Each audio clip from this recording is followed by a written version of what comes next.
Hoy estamos aquí en la playa para despedirnos de una tortuga recuperada en el Arca del Mar por el Día de la Educación Ambiental.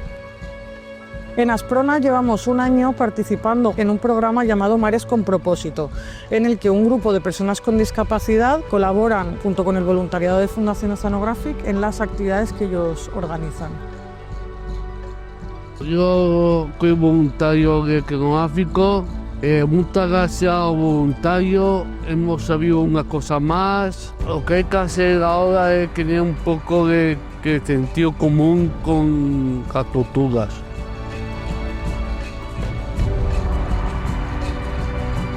Gracias a la Fundación Oceanographic y a su voluntariado, nos permite acercarnos a la vida marina, como poder disfrutar de las sueltas de tortuga. Es muy bueno para nosotros como voluntarios poder participar y bueno, es genial siempre poder estar en esos talleres.